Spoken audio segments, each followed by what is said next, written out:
আমাদের প্রজেক্টের এই পুঁই শাকগুলো তুলছি। আমার কাছে মনে হয় পুঁই শাক হচ্ছে ম্যাজিক্যাল একটা শাক, কারণ এই পুঁই শাকে প্রচুর পরিমাণে হচ্ছে আয়রন থাকায় রক্তে হিমোগ্লোবিনের পরিমাণ বাড়াতে খুব ভালো কাজ করে থাকে।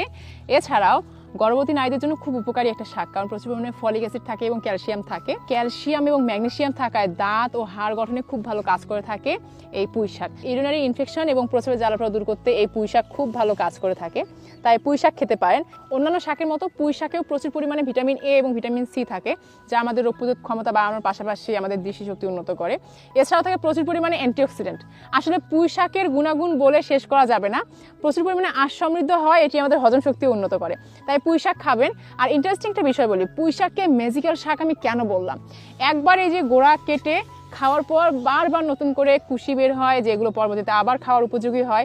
যেমন আমাদের এই প্রজেক্টটাতে এই পুঁই শাকের বীজগুলো দিয়েছি অনেক আগে, কয়েকবার কাটা পড়েছে, তারপর দেখেন কি সুন্দর সবুজ হয়েছে শাকগুলো। এখানে তেমন কোনো রাসায়নিক সার বা কীটনাশক দেওয়া হয়নি, শুধু ভার্মি কম্পোস্ট এবং শুকনো গোবর সার দিয়ে মাটিটা রেডি করে লাগিয়েছি।